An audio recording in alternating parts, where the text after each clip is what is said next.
Good evening. If you don't know me, I'm Margaret Mueller. I'm the president and the CEO of the Executives Club of Chicago. It is my pleasure to welcome you to tonight's program, Getting Results, DEIA Strategies That Work. Thank you for joining us for this great discussion. If this is your first time at one of our events, thank you for being here.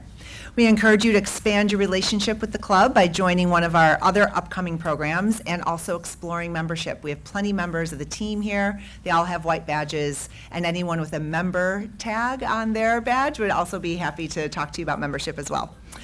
Before we get started, I really want to thank all of our season sponsors. They make everything we do possible. There are many of them. We're so grateful that they can enable programming like this for the entire Chicagoland business community.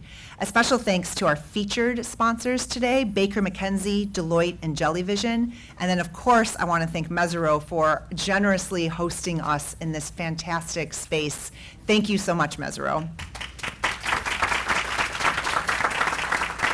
This really is one of the best kept secrets in Chicago. We would love to do so many things here. It's really great. I also want to recognize all of our board of directors and councils of advisors who are here with us this evening. Thank you so much for your leadership and support of the club. So we encourage you to participate in today's conversation. There's a lot to talk about. I know Irina is going to try to get to questions. She's got a whole bunch of stuff that she wants to get through too. So it's in your program. You just text exec to 22333, submit your question. They'll pop up for her and she'll get to them when she can. So now I'd like to welcome Felicia Rawls, who's Managing Director of Operations at Mesero Retirement Advisory Services, who's going to introduce our panelists.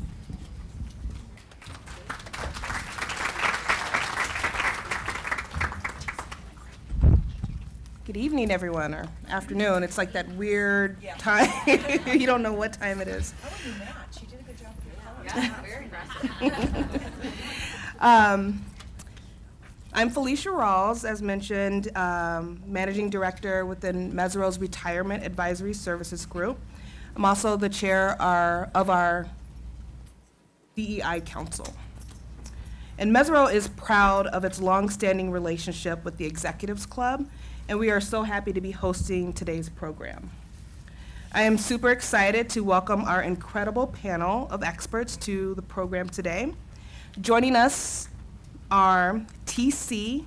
Chatterjee, Chief Executive Officer of Griffith Foods, Doug Harris, Chief Executive Officer of the Kaleidoscope Group, Mark Hoplamazian. Wow, good job. Okay.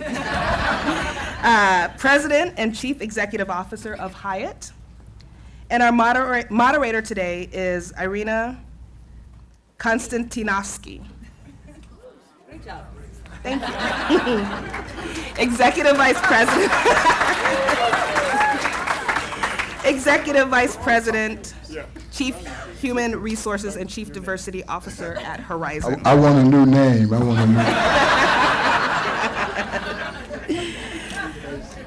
So today they will be discussing how we can best structure DEIA strategies to best achieve real results. They'll share a bit about their journeys creating DEIA strategies, as well as ways to ensure organizational alignment around these initiatives so that they stay a top priority. And now I'd like to pass things over to Irina. Thank you. Thank you. Good afternoon, good evening, everyone. It's such an honor to be sitting here. I have the easy job today, and such a privilege to be sitting here with these three panelists and being able to ask them some questions about what they do in this really important space. I think what we have in common in this room is that we care deeply about these issues, and such a treat to talk to the three of you.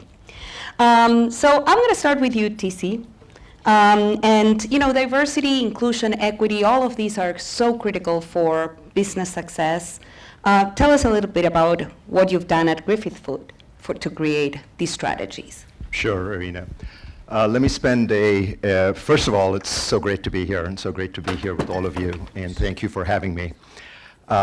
Just to set context a little bit, because Griffith Foods is not a household name, so allow me a few minutes to talk about what we do as a company. So we're in the food business. We're in the B2B food business. We are a food product development company. We work with our customers to design and help them design and develop products, and then provide some of the ingredients that we manufacture into those products. Our ingredients range from marinades and seasonings, things that add flavor and taste to food, all the way to finished sauces.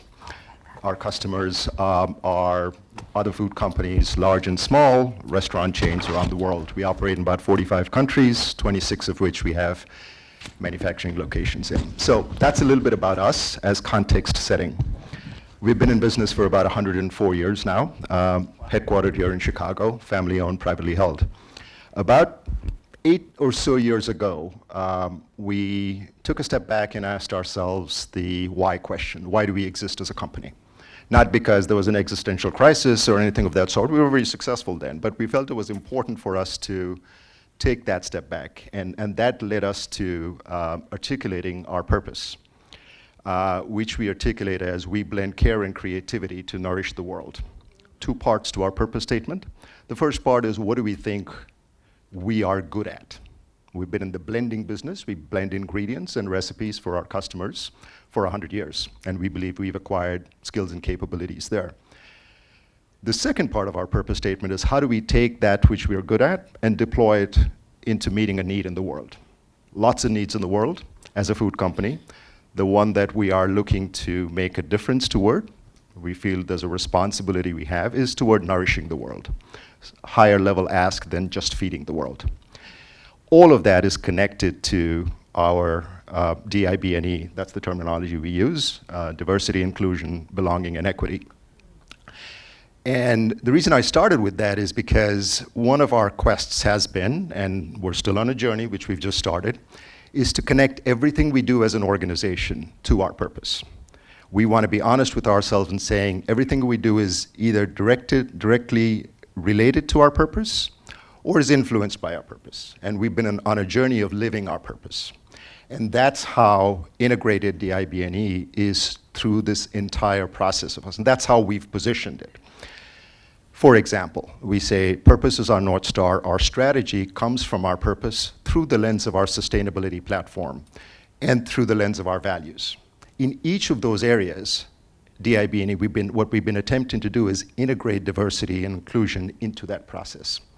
So our sustainability platform is the triple bottom line: people, planet, and performance. A significant component of our people strategy is DEIA, naturally. Our values, we have 6 values. All of us that have values in each of our organizations, it's very integrated to our approach from a DEIA standpoint. Similarly, our strategy, where to play, how to win. How to win, a significant component of our how to win through people is DEIA. Reason I'm mentioning all of this is that's the journey that we're embarking upon, not keeping DEIA as a separate strategy.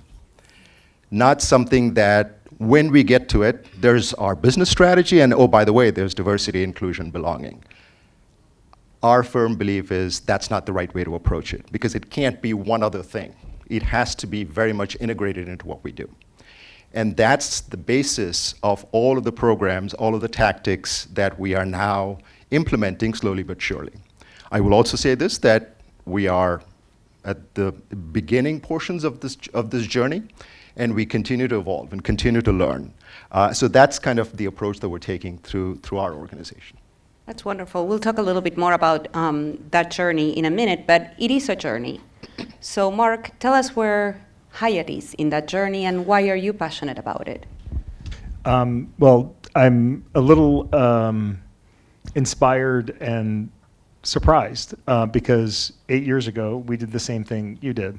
And in our industry, everyone talks, in the hotel business, everyone talks about providing great service. But what we had centered on and really discovered is that the reason people came to Hyatt, and we have very long tenured people, so we are not 104 years old, we're 66 years old this year. The average tenure of our general managers around the world is about 24 or 25 years with the company. So we have a lot of long tenure. The question is, why did you join and why are you still here all these years later? And it was really centered around care. And care is fundamentally different than service in many ways, which I'm not going to go into, but we asked the same question, which is, does it really matter that Hyatt exists? Because if you woke up tomorrow morning and Hyatt never existed as a company, would you find a hotel room? Or in your case, would you be able to eat a meal? And the answer is of course. So does it matter that we exist? And of course, long tenured people get really plugged in about this. Like, it's an insult. Of course it matters that we exist. Okay, why? And ultimately, this came to an expression, and in our case, our purpose statement is, we care for people so they can be their best. Caring, not serving. People, meaning all people, beginning with colleagues. And to be their best, in our case, we meet people where they are as they walk through the front doors of our hotels. We're not Disney, where they spend billions of dollars to create an altered reality and provide magic, right? That we're not here to provide magic, because sometimes people are there for a wedding, sometimes they're there for a funeral. Sometimes they're there to hire someone, sometimes they're there to fire someone. Sometimes they're there because the only chemo center that can treat their son is down the street. And so we are part of their real lives. We are guests in their lives. And so that's why we have set the mandate of being their best. When it comes to being your best as a colleague, what I would just say, what he said, ditto. The key is building it into purpose, having it inspired by purpose and clear from your purpose as a company, but also to recognize that if people can't show up and be who they are holistically, fully, then they can't be their best. And if they can't be their best, they can't care for others. So we often say, the airlines got it right. Like, when the masks drop down, put yours on first. Care for yourself, and then care for others. So part of our job in what we're doing in DEI is informed by that. I'll just add one more thing, and that is to say, in our case, George Floyd's murder was a massive inflection point, not a small one. Everything changed. Everything changed. And I think to synopsize what I mean by that, there's a very famous college basketball coach called John Wooden, who he's quoted a lot in this regard, having said, don't confuse activity with achievement. And I can tell you that at that moment, after living through the shock of George Floyd's murder and the cathartic experience that we had as individuals, I went through a very significant journey myself personally, but also as a team. It came immediately following our first ever massive layoff in our business, because our business dropped to zero after COVID hit. We looked at ourselves and said, yeah, this is not actually, this is a lot of activity, but it's no achievement. So we dug in deep. So I would just say that was a really important step on where we happen to be today. I know we'll get more into this as we go. No, but that's great, because it really made a lot of organizations aware of what they were not doing, I think, at the time. Doug, you work with a ton of organizations. You do consulting in this space. We actually have worked with you. You have a great team, I think 30 years of experience doing this work. What have you seen companies doing when they have to develop their strategies in this area? Yes, thank you. I called my colleague today and said, how many clients have we worked with? And she said, we just passed the 1,200 mark, 1,200 colleagues. And I said, y'all can clap if you want to. But we've been at this for a while. It'll be 35 years for me next year. I started in '89. And when you look at this work, the other thing I want to say, we had a phone call getting prepared for this panel, and TC gave us all like 5 assignments. I'm like, he's a CEO all the time, you know. He said, Doug, you don't know. Yes, CC, whatever you say. But as I do this work, there's 3 things that involves or pushes a good strategy. We call it the 3 C's. It's commitment, course, and competence. And so TC was just talking about the commitment. You have to have the commitment, alignment, and you got to integrate it into the direction of the business. Then you have to have a real clear course or strategy of action. And thirdly, you got to do it well. because there's a lot of good strategies out there, but are not being implemented in a competent way. So that is the thing that we have pushed and drive as we move organizations forward. And then the other thing I want to talk about, which was shared here, is it's like we have something called respect, opportunity, and value. So as you're doing this work, many people are trying to create respectful cultures. They're trying to create opportunities for those who haven't got it, but they're also trying to increase the value of their business or their organization. And so right now, there's a lot of questions around, we've been doing activity, but have we increased value? Are we a better organization because of this? And with that, you get a lot of people saying, is this really working? We're just spending money but not making change. And so you have to ask those questions early in your strategy, is at the end of the day, what do we want to see differently? Because people will call us, I want to do this, I want to do that, and like, well, what's your outcome? And so that's, I think, what drives achieving results and achieving outcomes that make a difference in your organization. And everyone has a different business, they have a different model, they have different values, so you got to integrate, connect with them as far as how you make that change come about. I think, continuing with this topic, I think so many organizations have made public statements and show their commitment to this space, but still it's a lot of activity in many cases, and we continue to see demographics, and we continue to see pay inequity in the workplace, and discrimination. Tons of behavior that we want to eradicate continues to be there in place.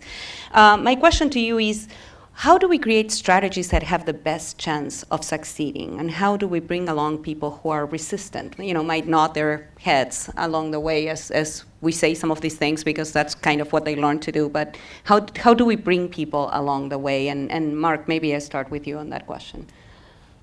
Yeah, I think, first of all, being clear about what we're trying to achieve and defining the outcomes, as Doug just said, that's really critical. In our case, we focused on 3 outcomes. One is who we're employing and developing and promoting, and the second is who we're doing business with and buying from. And the third is who we're supporting in communities. That's more of a philanthropic effort, but in our case, tied to an initiative that I'll describe in a second. So we were really clear about how we were thinking about the key areas of focus, and we set very specific outcomes. And we set it over, at that time, this is 2020, so we set our goals in the middle of that year, and defined the key milestones along the way, but also the ultimate outcomes. And that's guided us. I think the key unlock for us, well, first, we did something that at that time was unprecedented, according to our compensation consultant, which was we tied a significant piece of executive compensation. I would say in proportion, it's 1/3 of the total long-term piece of compensation that we grant to senior executives, tied 100% of it to achieving the outcomes over this 5-year period.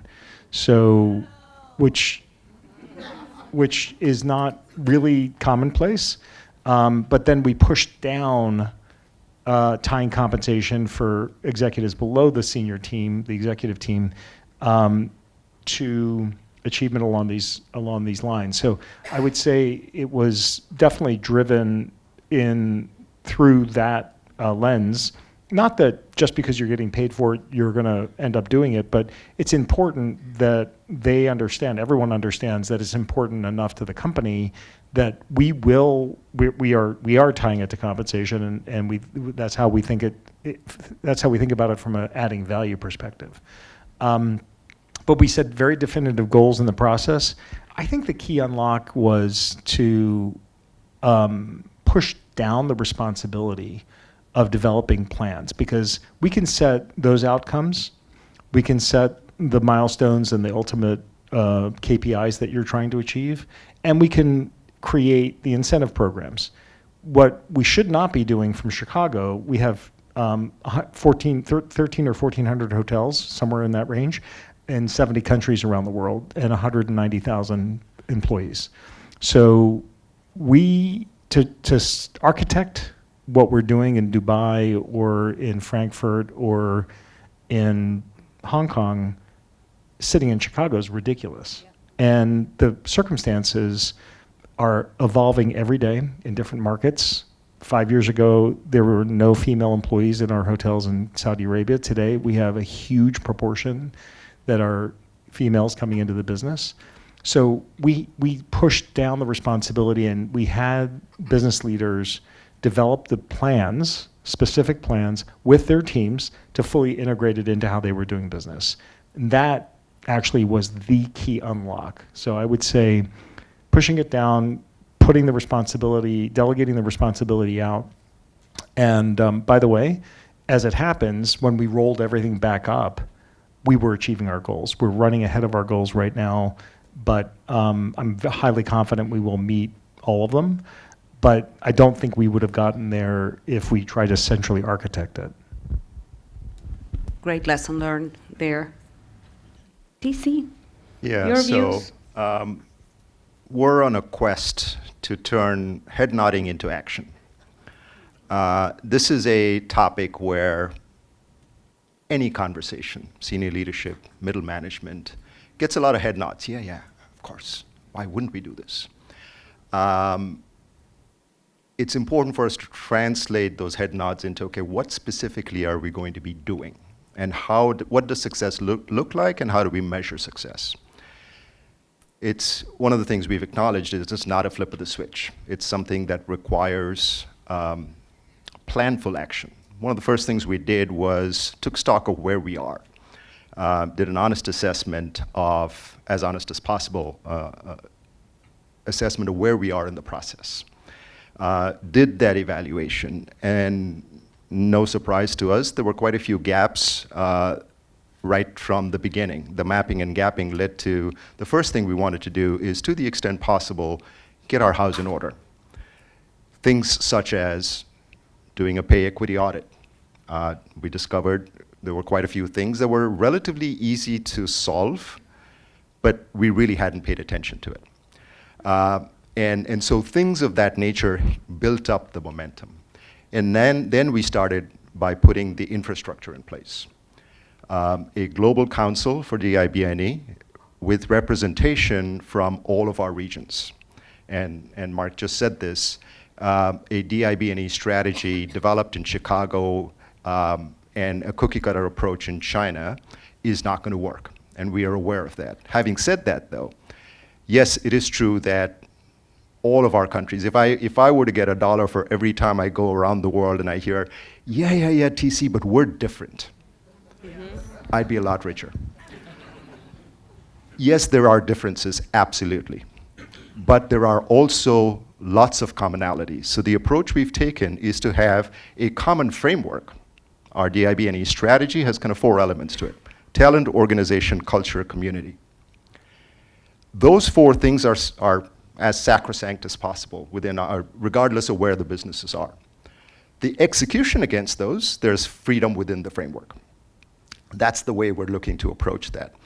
The other thing we're attempting to do is not make sure that we don't have strategies and actions that are developed in a vacuum here in Allsip, Illinois. So an integrated and interactive process is what we're attempting to do. So we've put, back to the infrastructure piece, we've put the global council, regional councils, we have belonging communities that we've put in place as part of the overall infrastructure.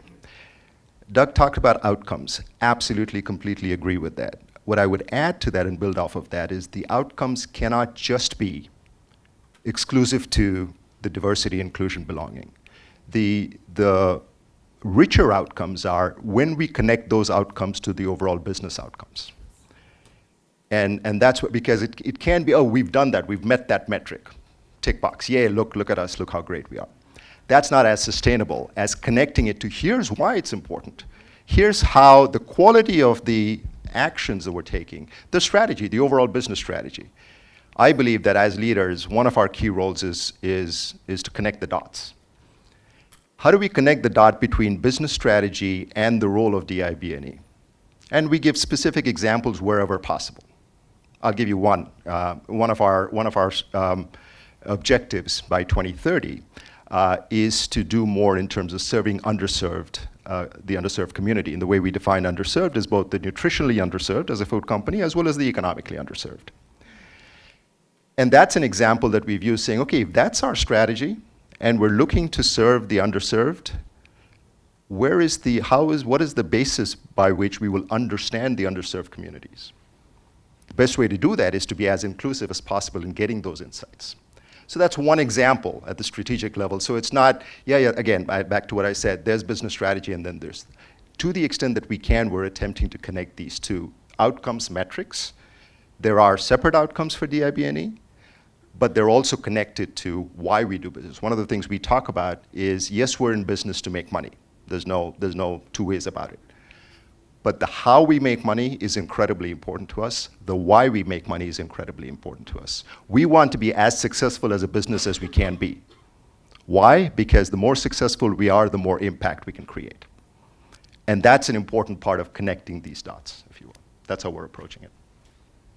Well, the only thing I would add, I love what you've shared. I think that to do this work well, we need powerful people in that chief diversity officer role.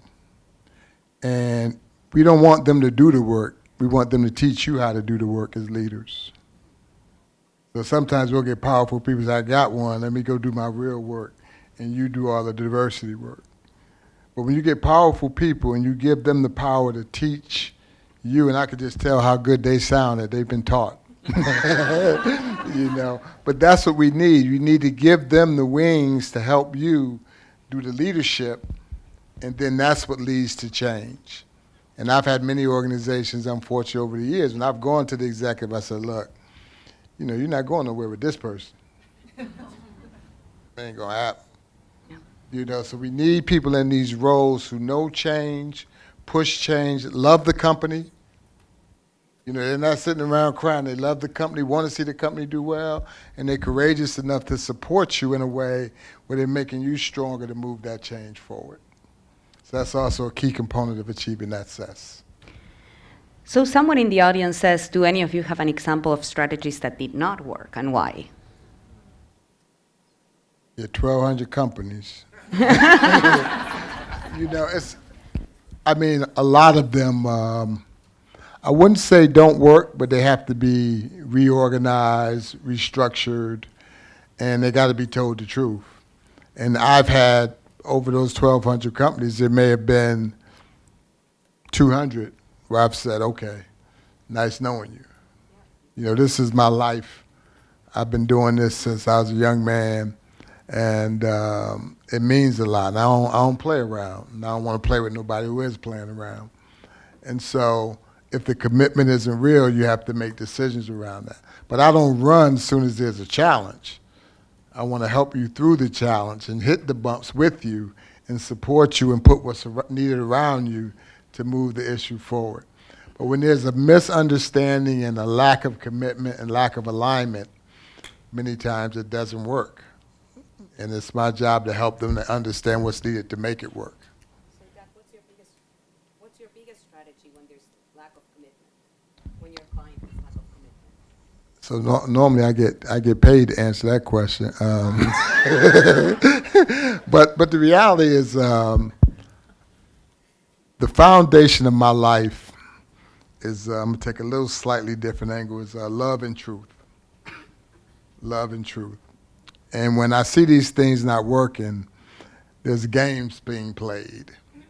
And people are not serious, they're not listening, they're doing selective listening. And so the courage to show love and help them in that way to get to the real issues. And I've found what I love about executives is they like to win. And if you're going to help them win, they want you on their team. But oftentimes people think your job is to satisfy them versus to coach and help them develop in this arena. And so that's kind of been my approach, and I've kind of been known in that way that Doug will tell the truth. And what gets lost sometimes, I don't miss by way of telling the truth. I would just add to that something that TC said also resonated with me. Much of what he said resonated with me. The underserved communities, you said, there's only one way to really understand, and that is to be hyper-inclusive in doing that. Likewise, we actually, the key initiative that we launched in 2017 was to hire 10,000 so-called opportunity youth out of underserved communities into high ed and into the industry. It remains one of the key areas of focus for us. What that requires is empathy. And so I talked about the difference between service and care. The key difference between serving someone and caring for them is the practice of empathy. Because if you showed up and you're a VIP and we put you in a suite and we leave a great bottle of champagne and chocolates, but you don't drink and you're allergic to chocolate, that's great service, according to someone, pushing highfalutin stuff at you, but it fails 100% of the time on care because nobody took the time to actually understand what you really needed. And that goes from simple things like I just described to really important things in terms of what it's going to take for you to be able to be your best. And so I would say the vast majority of the things that we had been working on that were not working had to do with the gap, I think, was the practice of empathy. So diverse slates. A lot of companies say, oh, you have to have a diverse slate. Okay, great. What does that yield at the end of the day? What is it really yielding? In the end of the day, if you don't practice empathy and understand what it takes to get candidates through the system, what it takes to actually find the right candidates to begin with, which requires you to think differently about who you're working with in terms of sourcing talent. Again, if you don't take the extra step of understanding, you can't actually make that effective. So in most of the things that I think that we were doing are things that a lot of companies were doing, but for that practice of empathy, they weren't working. So it's execution, actually. It's in the execution of it where it failed. So I think empathy has been the key unlock between a bunch of activity and now success, and really understanding how to help people be successful in their journeys, in their career journeys. Again, other thing is, it's not just about hiring people into a job. In our case, we're thinking about what's the pathway for them, laying that out early and helping them develop in that direction, which goes to retention. So you can sit there and say, well, we need to elevate retention, but if you don't understand that actually being really clear and explicit about what the pathway for a career is, or what the pathways are, because there are multiple, you can't really do anything about it. And it's not successful ultimately. What comes to mind is he was sharing, today in our work, we use the word woke a lot. And you gotta be woke, and you really gotta know when you sleep, and be careful with and understand that. And this concept of wanting to know everything, because DEI people, they want to know everything. Now they drive me crazy after 35 years, but we won't go there. But the reality is that empathy says I don't know, but I want to know.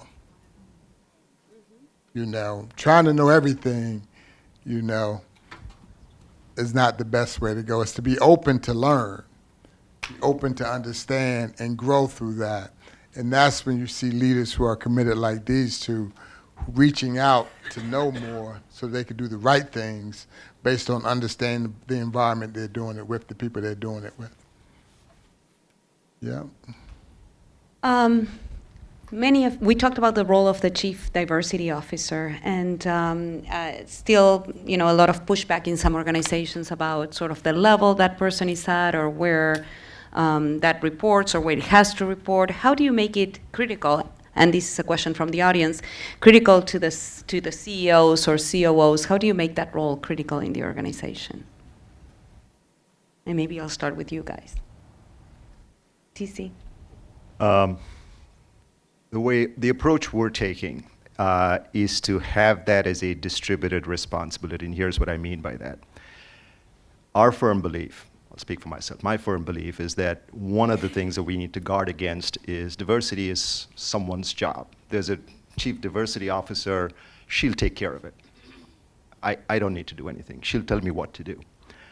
That's something that we are passionately guarding against. Everyone on my executive team needs to be as committed to this concept of diversity and equity and inclusion.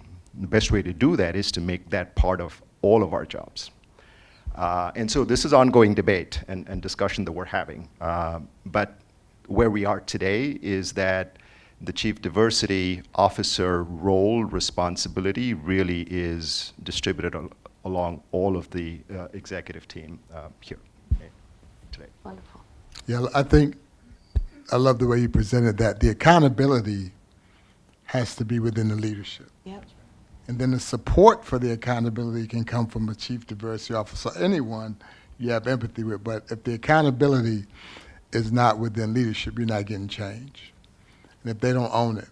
And so that's why I like having TC as my boss, giving me all these assignments. You know I love you, buddy. Yes, sir. But it's real.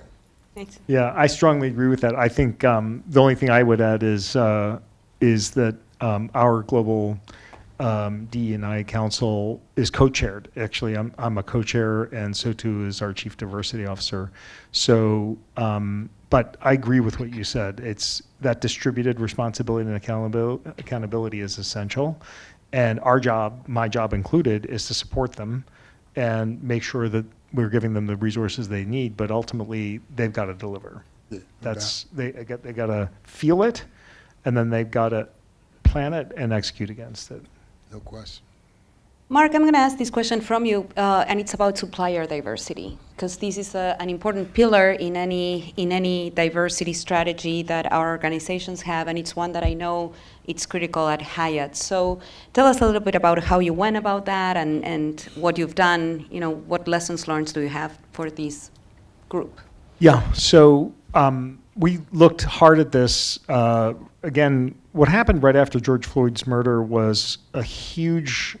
There's so many reactive statements, so many performative statements made by so many companies that we were, things were swirling around us, and we said, we should take a breath here and make sure that we don't just shoot from the hip. We really need to think about what we're going to do and what it means.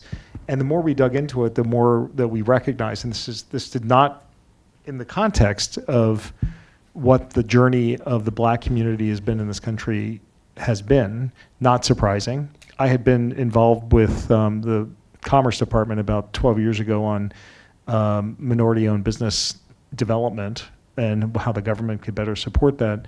And the MSNDC, the Minority Supplier Diversity Association or Council was always very proactive and so forth. But the fact is that Black-owned companies were the most underrepresented suppliers, not just at Hyatt, but across the whole hotel industry. So, and there's a focus on this, a particular focus after George Floyd's murder with respect to the fact that diversity goals are sometimes set around people of color.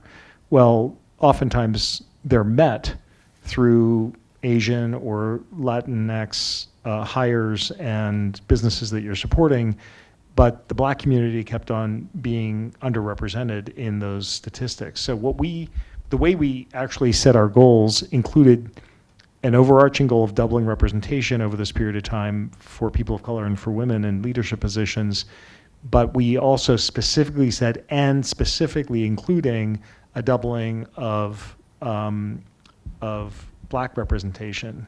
And with respect to suppliers, we did the inventory that you described, like where are you?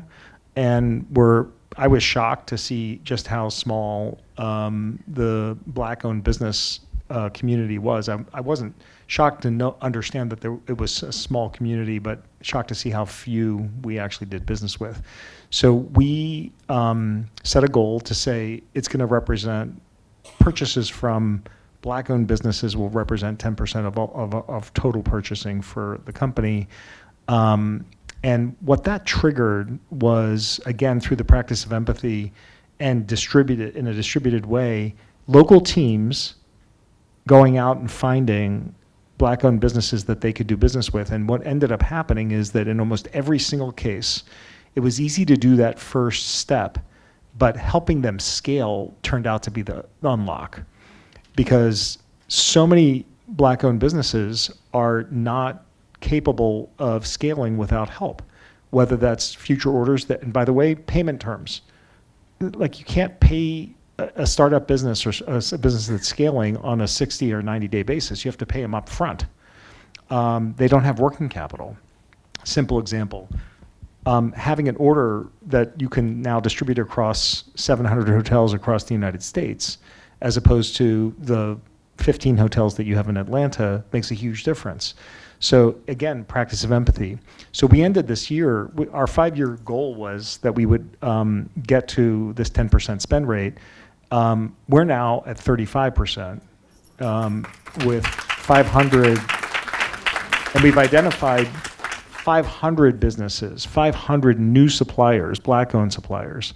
And a lot of this is not, it's certainly not being run by Chicago, I can tell you that. It's local hotel teams that have gone out in the community and said, no, we can do this. And it was mostly, frankly, our culinary staff, completely plugged into the culinary community, and food suppliers and product suppliers. Our biggest potato chip supplier now is a Black-owned business in Atlanta that we help to scale. So that's really the thought process that we put into it, and it's one of the areas that we've made the greatest progress in. But let's face it, a lot more is needed. One of the big emphasis today is like, what type of business are you giving the minority-owned or women-owned businesses? One of my clients had a large Latino supply diversity, and they did this study, and it was about 82%, I think, was lawn service, and it was like, that's a good business, don't get me wrong, but there must be other things. So are you giving business in law? Are you giving business in consulting? Are you giving business where the big money goes? Is another big effort. And that's when you really exchange power and create that true commitment in your city and all of that. And organizations are starting to do a lot better than just those quote unquote typical arenas where we might normally get business. Yeah. That's great. Would any of you share like an initiative that was really successful that we can, something that people can learn from, like something that you've done in your organizations that proved to, have great outcomes? Well, I think one of the things that we started to do more of was we have diversity business resource groups like many companies do, but we hadn't been pulling them in to inform the activity that we had underway. And so I think that evolution has made a big difference because, again, through the practice of empathy, you have a unfair advantage or an enhanced advantage if you're asking people of a community to help provide insights that would be super helpful in advancing people from that same community. So one of the key things that led us to was to significantly change or expand the number of different types of search firms or talent acquisition firms, which has been a massive unlock. And again, this was like discovery. So I don't know where she's sitting, but the head of HR for the Americas is here tonight. And the number of new relationships that we have built to hire people from, people of color and females into jobs that are underrepresented by people of color and females through completely different sources. Like these are groups and companies that we've never worked with before. So again, if you think about the fact that you're gonna, I think Einstein said, if you do the same thing over and over and expect a different outcome, it's the definition of insanity. So you can be insane, or you can actually say, okay, well, we know that doesn't work, so we need to make a hard change, take a hard right or a hard left. And so that was really an unlock, a big unlock for us. Great example. I've been at it for a while. One of the ones I liked the most was this, it was called Lunch with the Executives. And so the people in this company were saying our executives don't even speak to us when they walk around. They walk by us. They weren't like these two great guys here, but they just walk around. So they ended up organizing twice a month lunches with 10 people who were like underrepresented, with no big agenda, just to get to know people, because we promote who we know, we advance who we know, and many times those who are different are not known. And diverse representation in leadership went up 30% in 1 year, just through the lunches. And it wasn't like they disliked the people before, but they just didn't know them. Didn't know them, and they just got to meet people, not just as what they did as work, but what they did as people, and it changed. So simple and so impactful, right? So impactful. And it's also, we have this mindset that everybody is not as nice as TC, but they are. They really not. They are, you just don't know him yet. He's going to give you some tasks, but he's a good guy. But if we have that bad perception because of a lack of contact, these perceptions hurt both of us. And it ended up bridging that gap. Yeah. Yeah, so just picking up on that, one of the things that I would point to is the success we're having with taking this down to the individual level. So there are two programs that we have been implementing, both connected to the individual and our purpose. So one is our purpose journey, which is an invitation to every individual within the organization to discover his or her purpose through a process. And connect. It's an invitation, not an obligation.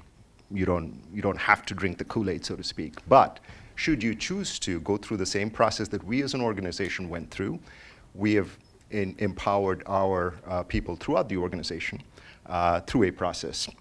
And that has led to, back to the point that Doug was making, for us as an organization to understand and know a lot more about the individuals at the individual level. And that's connected also to our personal growth plan process. All of us have development plans, et cetera.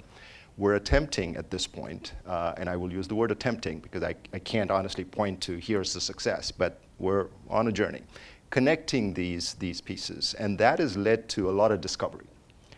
Lots of ahas, I didn't know that person was interested.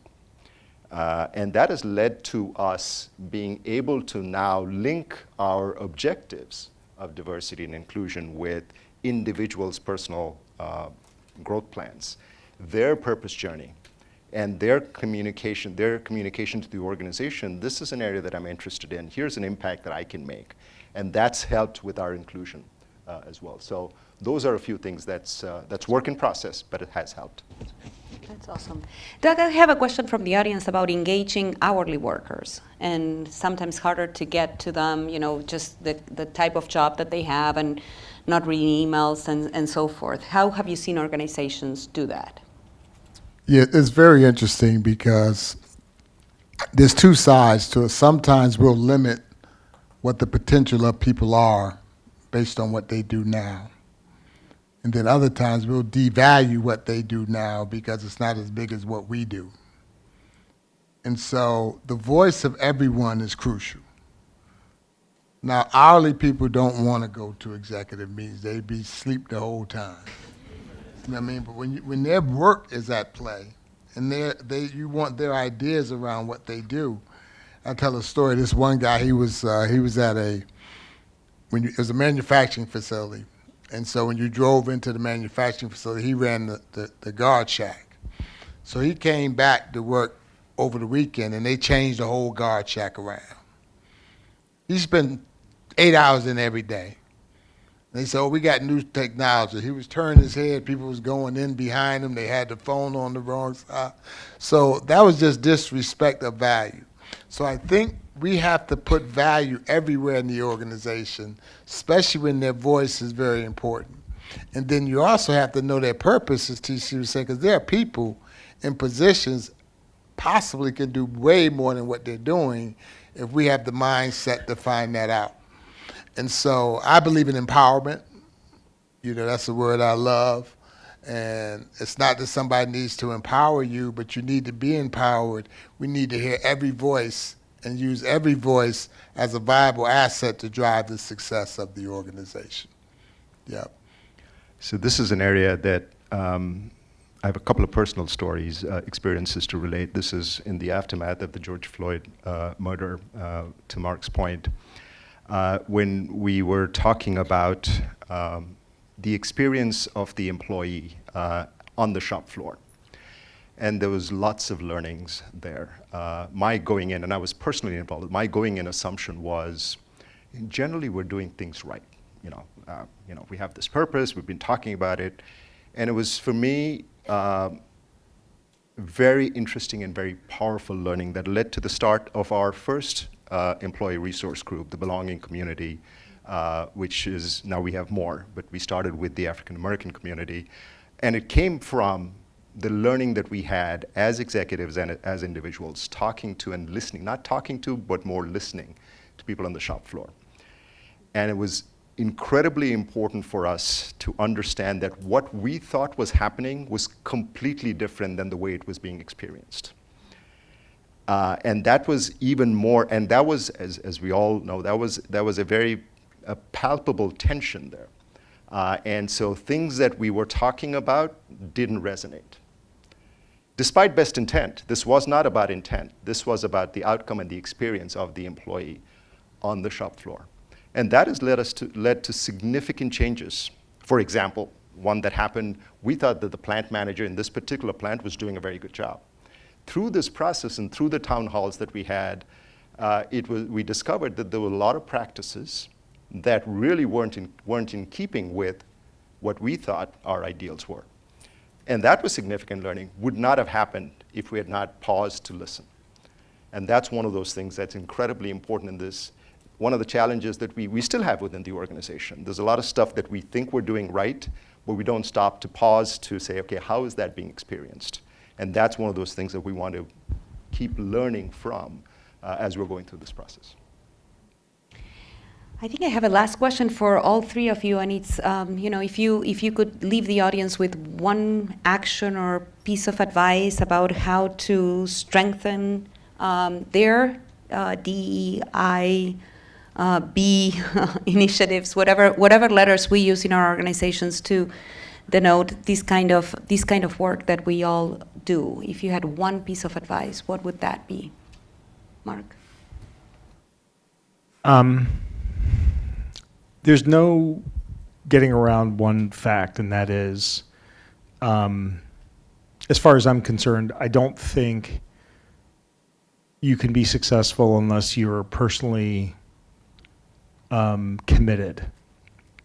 And where does commitment come from?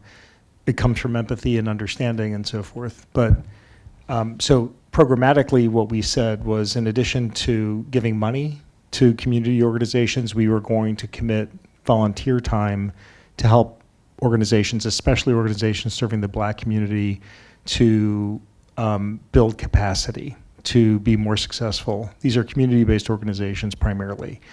I have an unfair advantage because I chair the board of an organization which I hope all of you know, called Skills for Chicagoland's Future. And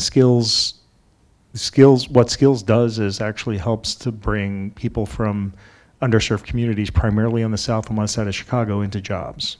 And I realized that I had been chair for a couple of years. I hadn't been to the neighborhoods. And when you spend real time going block to block through the entirety of Englewood, for example, where we had opened a new office, with someone who serves that community, you learn, and you gain amazing resolve. Having talked to several black female colleagues of mine, some of whom, especially GMs who I'd known for a long time, when they described to me, this is in the aftermath of the George Floyd murder, the discussion that they had with their 10 to 12-year-old sons about how to conduct themselves when they were out with friends or otherwise, and hearing the stress. So one of my close friends who just retired from Hyatt after 37 years, she said, I had that conversation with my 12-year-old son who's now 23, and for the last 11 years I haven't slept peacefully, just worried about his safety and well-being. If that doesn't engage you and doesn't provide resolve, nothing will. And I think that personal experience, and that's why this volunteerism was so important to us, because there is no substitute for personal experience. And so my strong recommendation is that anybody, business leaders, this applied to the entirety of the company actually, but I was especially focused on the senior leadership team. I would say there is no substitute for that. So get people engaged, get their eyes opened, and they will come out of that with resolve, I promise. Thank you. I would talk about metrics in the following manner. It's a truism: what gets measured gets done. Absolutely true in this case as well. Focus on metrics, but don't focus only on metrics. And here's what I mean by that. Oftentimes, metrics are used for looking through the rearview mirror. Here's what has happened. My encouragement would be to take a look at metrics also to help us guide us through the windshield. What's coming? What does this tell us about what we should be doing moving forward? And that's an important aspect. The other thought I'll leave with, and this is learning from my good friend Doug. He's a fan of acronyms, so I have my own. Which is, and I learned this acronym way back in the hotel industry where it used to be. It's DEIA: awareness, interest, desire, action. And this is the journey that we're on, creating awareness, and this is a constant process. This is not a one and done. Create the awareness, translate that awareness into interest. I'm aware of it, I'm interested in doing something about this, that's the desire. Ultimately, it has to translate to action.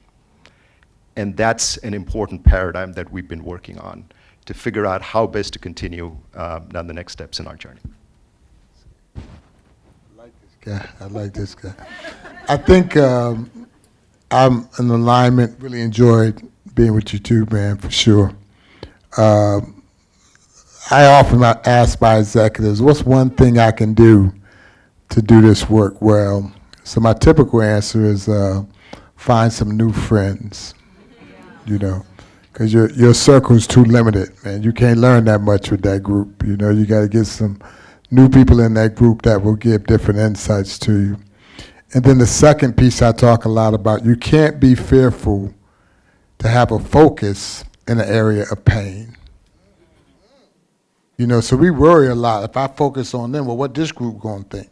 Well, this group really ain't got that many problems. You better focus on the people that you need to have. You saying that again, can't be focused on. You can't be fearful. I'm going to have to send you an invoice. You start asking me. She asking for things twice. Consultants don't do things twice for free. But I don't forgot. Anyway, this sense. Right. And so a couple of times they've mentioned, I looked and this area was weak. I got to go after that weak. Well, this area might be mad. Well, this area is weak. I have to address it. If you break your leg, you got to fix your leg. You don't like it more than your arm. It's just broke right now. It's just broke. And so we in diversity, we like, everything got to be the same. Got to get them $2, you get $2. No, don't get them nothing. Get them $6. So we have to be willing to say, where is the opportunity? And we got to make commitments to address those opportunities. And that's not about not liking any other opportunity. It's about building the strongest organization where everybody is getting opportunities. Yeah. Doug, DC, Mark, thank you for sharing your stories, for sharing your insights, and for a great conversation. And if you want to keep the conversation going and make some new friends, I think there's some drinks still being served, and there's time for that. That'll do So it. That'll do it. thank you. Thank you all.